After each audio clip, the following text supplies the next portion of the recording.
Nói là tuổi chưa? Ô, một cỡ. Lia. Ô. Nhà rồi. Thế nó lú tiền nhà. Tàu cũng không nói. Rồi. Thế thì tôi tụi một té nào. Thế thì tôi.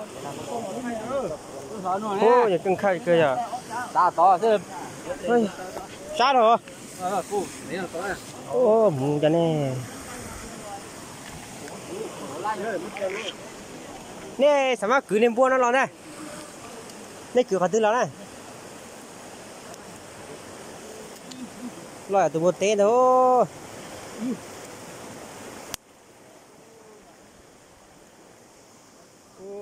Này, lâu nha.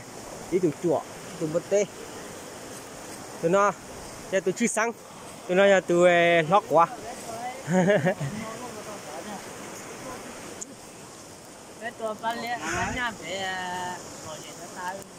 Nè tuổi thế này. Chạy chưa? Chạy không xí á? Nếu mà nhà tôi chạy chung bộ chắc có thể chắc kệ.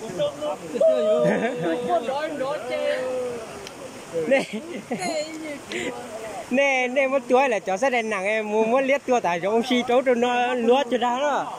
Muốn liếc tua là cho liếc. Em lỗi thời này chỉ tua đó. Tôi một chơi chung bộ đấy. Ê, chính thì là nó áo chỉ tỏ đó. Chế bát ta.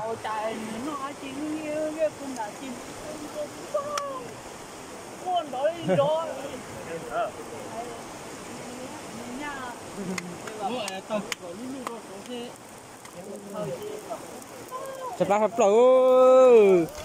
Đầu tiên chọn chế đến tao lúc ba lò chỉ chế bát thôi mà. Không có chọn chế đâu mà. Con đường trên thì tông này trời nó xích tôi là. Giáp phong hết vậy đó là. Cứ trá. Khoa đó phò. Chất lao này, mà tôi đúng nó này.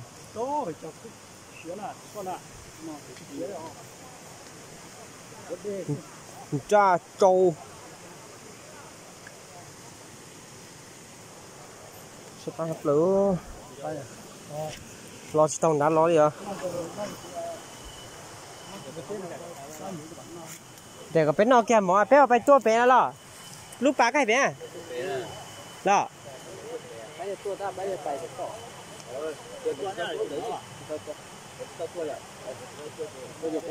Muốn anh tua đó.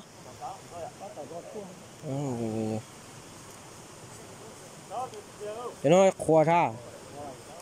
Ôi vô. Bông luôn. Cho nó nha rồi. Họ tụi nào chắc mẹ ảnh đấy chùa đó. Một cỡ. Sao tao bỏ? Cho nó cũng bỏ thế, cũng bỏ thế vào chuyện thế, bỏ bé đỡ du du.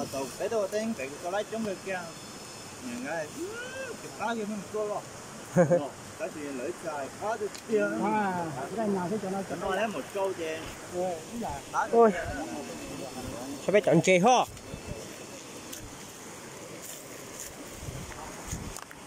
Ôi vô, sát thịt chưa?